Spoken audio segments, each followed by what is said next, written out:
சொல்லும்போது என்ன செய்யறாங்கன்னா அவங்களுடைய கேரக்டர்லாம் டேமேஜ் பண்ற மாதிரி என்ன செய்யறாங்க எழுதி வச்சிருக்காங்க. இன்னும் சொல்ல போனா நோவாவா லோத்தான்னு தெரியல, ரெண்டு பேர்ல ஒரு ஆளுடைய புள்ளைய மகள்கள் என்ன செய்யறாங்க, ஆம்பளை எல்லாம் இல்லாம போயிட்டாங்க, நமக்கு புள்ள வேணும், நம்ம அப்பனோட நம்ம சேர்ந்து மதுபானத்தை வாங்கி கொடுத்து அவன் போதில இருக்கும்போது நம்ம அவர்கிட்ட சேர்ந்து அவருக்கு புள்ள பெற்று சந்ததியை பெருக்குவோம்னு சொல்லி கொண்டார்கள் இருக்கிறது. இப்படி எல்லாம் நோவாவுடைய பிள்ளைங்க சொல்லுவாங்களா? சொல்ல மாட்டாங்க. அப்ப இஸ்லாம் என்ன பண்ணுதுன்னா, நோவாவா இருந்தாலும் அவர் பக்திமான், லோத்தா இருந்தாலும் அவர் பக்திமான், சாலமோனா இருந்தாலும் ஒரு பக்திமானு, தாவீதா இருந்தாலும் ஒரு பக்திமானு. பக்திமான் என்ன அர்த்தம்? குறைஞ்சபட்ச நல்லொழுக்கம் அவர்கிட்ட இருக்கணும். இன்னொருத்த முன்னாடிக்கு ஆசைப்பட்ட பக்திமானா? அப்பனும் மவளும் கூடிக்கிட்டு அதுக்கு பேர் பக்திமானா? அது மாதிரிலாம் சொல்லிக்கொண்டு பக்திமான் சொல்லக்கூடாது. அது இருக்கா இல்ல நீங்க யோசிச்சு பார்த்துக்கிறேன். அந்த மாதிரியான ஒரு விஷயங்களையும் அறிந்து கொள்வதற்காக வேண்டி அந்த பைபிள்ல இப்பெல்லாம் எழுதி வச்சிருக்காங்க. பைபிள்லயே அந்த தாவீது ராஜாவை பத்தி இந்த மாதிரி விஷயங்கள்லாம் எழுதி வச்சிருக்காங்க. அதையும் நீங்க உங்களுடைய கவனத்துக்காக வேண்டி இதுதான் பைபிள் கூட ஒரு புக்கு நாங்க போட்டிருக்கிறோம். அந்த ரெண்டு புக்கும் ஐயாவுக்கு கொடுங்க. ஏசு இறை மகனாவும் இதுதான் பைபிள் கொடுத்தாச்சா? அது அடிப்படையில் தெரிஞ்சுக்கிட்டீங்கன்னா இதான் வேறுபாடு. அந்த பெரியார்களை பத்தி நல்லவங்க என்று இஸ்லாம் சொல்லுகிறது, அந்த பெரியார்களை கெட்டவங்க என்று பைபிள் சொல்லுது. அப்ப இஸ்லாமிய கொள்கையை தான் இயேசுநாதர் சொன்னாரு, பிந்தி வந்தவங்க மாத்திவிட்டாங்க. இதான் அடிப்படை. என்னோட பேர் கிருஷ்ணகுமாரி, திண்டுக்கல்ல இருந்து வரேன். நான் சென்னை பல்கலைக்கழகத்துல முனைவர் பட்ட ஆய்வாளரா இருக்கேன். ஒரு சத்தியத்தோட மார்க்கம் இஸ்லாம்னு சொல்றோம். ஒரு மார்க்கத்தை பத்தியோ இல்ல ஒரு மதம் தான் மார்க்கம்னு சொல்றீங்க. ஆனா ஆதாரங்களை வச்சு பாக்குறப்ப வரலாற்று ஆதாரங்களையும் வாழ்வியல் ஆதாரங்களையும் மட்டும்தான் நம்ம மையப்படுத்தி இந்த சமுதாயம் மிகச்சிறந்த சமுதாயம் அப்படின்னு சொல்லி வர்ற தலைமுறைக்கு நம்ம வழிகாட்டுதலா இருக்கணும். ஆனா இஸ்லாமிய சமுதாயத்துல பாத்தீங்கன்னா அந்த மக்களுடைய வாழ்வியலும் சரி இல்ல அதனுடைய போக்கும் சரி சரியா இல்லாத மாதிரிதான் எல்லாமே பத்திரிகைகளும் சொல்லுது, செய்திகளும் சொல்லுது.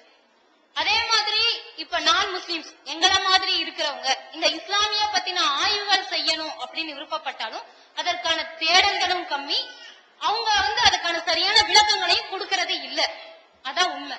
அப்படி இருக்கிறப்ப நாங்க எங்களை மாதிரி அடுத்த மதத்தை சார்ந்தவர்கள் இந்த இஸ்லாமிய மார்க்கம் ஒரு உண்மையான மார்க்கம், இத சத்தியம் இருக்கு அப்படின்னு எங்களால எப்படி நம்ப முடியும்? இது என்னுடைய முதல் கேள்வி. அடுத்து என்ன அப்படின்னு சொன்னா, இத பத்தி நாங்க இப்ப தெரிஞ்சுக்கிறோம் அப்படின்றப்போ இந்த மார்க்கெட்ல இருக்கிறவங்ககிட்டே போய் கேட்டாலும் தொழுகைய கத்துக்கங்கம்மா, அப்படி இல்லைன்னா இந்த குர்ஆனை படிச்சு பாருங்க உங்களுக்கு புரியும். குர்ஆனை படிச்சு பார்த்தாலும் கூட அது சரியா விளங்க முடியல. ஏன்னா நீங்க பேசிக் வந்துடுறீங்க, எங்கனால அது கத்துக்க வாய்ப்பு இல்ல. அது என்னன்னா கதைகள் மாதிரி தான் இருக்கு குர்ஆனை நாங்க பாக்குறப்போ. எனக்கு என்ன வேணும்னா இதற்கான வரலாற்று சான்றுகள் ஏதாவது இருக்கா, அதை நான் முழுமையா தெரிஞ்சு ஏதாவது மேற்கொண்டு ஆய்வுகள் செய்யணும்னா அதற்கான வாய்ப்புகள் நீங்க ஏதாவது ஏற்படுத்தி கொடுக்க முடியுமா? இஸ்லாத்தை பொறுத்த வரைக்கும் அது ஒரு சரியான வாழ்க்கை நெறின்று நம்ம ஏற்றுக்கொள்வதாக இருந்தா நடைமுறையில் உள்ள விஷயங்கள், அதுல உள்ள நன்மைகள் எங்களுக்கு தெரியணும். வரலாற்று ரீதியாக எங்களுக்கு என்ன செய்யணும், தகவல்கள் கிடைக்கணும். அப்படிலாம் இல்லாம இருந்துகிட்டு இஸ்லாத்தை ஏத்துக்கிறங்க, இஸ்லாத்தை கடைப்பிடிங்க, இஸ்லாத்தின் பக்கம் வாங்கன்னா அது எப்படி சரியா வருங்கிறது தான் அந்த கேள்வியுடைய அவங்களுடைய கேள்வியுடைய சாராம்சமா இருக்கிறது. முதல் விஷயத்தை நம்ம விளங்கி கொள்ளணும். இஸ்லாம்ங்கிற இந்த மார்க்கத்தை பொறுத்த வரைக்கும் இது முகமது நபி தான் இந்த மார்க்கத்தை கொண்டு வந்தாங்கன்னு நம்ம முதல்ல தப்பா நினைக்கிறோம். இந்த மார்க்கம் முதல் மனிதர் இருக்கார் இல்லையா, ஆதாம், அவர் கொண்டு வந்த மார்க்கம் தான் இஸ்லாம்ங்கிறது. அதாவது முதல் மனிதரை ஒரு கடவுளை தான் வணங்க சொன்னார், தன்னை கடவுளுடைய தூதர்னு சொன்னார். அந்த கடவுளை தவிர யாரையும் எதையும் வணங்காதீங்கன்னு சொன்னார். ஒவ்வொரு காலகட்டத்திலையும் அழிந்த பிறகு அந்த கருத்தை நினைச்சிட்டாங்க, அவரே கடவுளாக்கி விடுவாங்க. யாரெல்லாம் கடவுளை பத்தி சொன்னாங்களோ அந்த தலைவர்களே நினைச்சிருவாங்க அடுத்த தலைமுறை கடவுள் நிலைக்கு உயர்த்தி விடுவாங்க. அதை புதுப்பிக்க வந்தவர் தான் முகமது நபி. ஆதாம் எந்த கொள்கையை உலகத்துக்கு சொன்னாரோ அந்த கொள்கையை புதுப்பித்து சொல்வதற்கு தான் 1400 வருஷத்துக்கு முன்னாடி கிபி 570 அந்த ஆண்டுல அவங்க பிறந்து இந்த கருத்தை திரும்ப புனர் நிர்மாணம் செய்யறாங்க. இது நபிகள் நாயகத்தினுடைய அங்கிருந்து தோங்குகிறது. வரலாறு, இஸ்லாத்தினுடைய வரலாறு அங்கிருந்து ஆரம்பமாயிடுது. முதல்ல மனுஷனை படைக்கும் பொழுது ஒரு கடவுளை வணங்கணும் என்பதற்கு தான் மனுஷனை கடவுள் படைச்சார். இது இஸ்லாத்தினுடைய அடிப்படையான ஒரு விஷயம். இப்ப என்ன அவங்க கேட்கிறாங்கன்னா, இஸ்லாத்தினுடைய அந்த வரலாற்று ரீதியாக நாங்கள் அறிந்து கொள்வதற்கு அந்த ரெஃபரன்ஸ்கள் எங்க இருக்கிறது, அது கிடைக்கலையேன்னு கேட்கிறாங்க. இதுல ஒரு வருத்தப்படுற ஒரு செய்தியை நான் உங்கள்கிட்ட பதிவு பண்ணிக்கிறேன். இப்ப நம்ம நாட்டை இந்தியாவை பொறுத்த வரைக்கும் முஸ்லிம்கள் நேத்து முந்த நாள் வரல. இந்தியாவுல நபிகள் நாயகம் காலத்திலேயே இஸ்லாம் இந்தியாவுக்கு வந்துருச்சுங்க. நபிகள் நாயகம் இந்த உலகத்துல வாழும் பொழுது இந்தியாவுக்கு இஸ்லாம் வந்து விட்டது. அரபு வியாபாரிகள் மூலமாக வந்தது. எப்படி வந்தது? கேரளாவுல சேரமான் பெருமாள் ஒரு மன்னர் இருந்தார். இந்த சேரமான் பெருமாள் என்பவர் நபிகள் நாயகத்தை பற்றி கேள்விப்பட்டு அவர் அந்த இறை தூதர் தான் அப்படிங்கறத நம்பி அவரை ஏற்றுக்கொள்வதற்காக பிரயாணம் பண்ணி போற வழியில அவர் இறந்து விட்டார். கேரளாவுடைய அரசு ஆவணங்கள்லயே அது பதிவு செய்யப்பட்டிருக்கிறது. அவர் மன்னரா இருந்ததுனால, சாதாரண ஒரு மனுஷனா இருந்தா அவர் ரெக்கார்ட்ல வரமாட்டார்.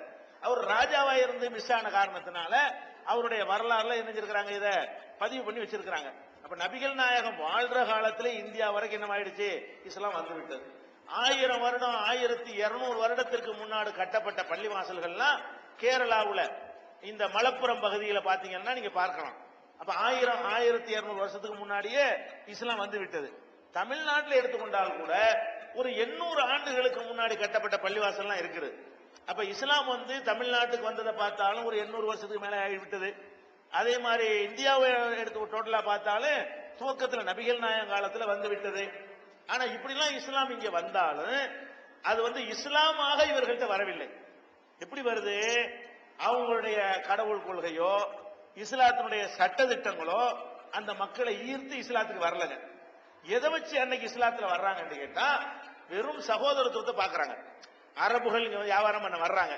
அவங்க வர்ற காலத்துல இந்த நாட்டுல என்ன இருந்துச்சு? தீண்டாம இருந்துச்சு.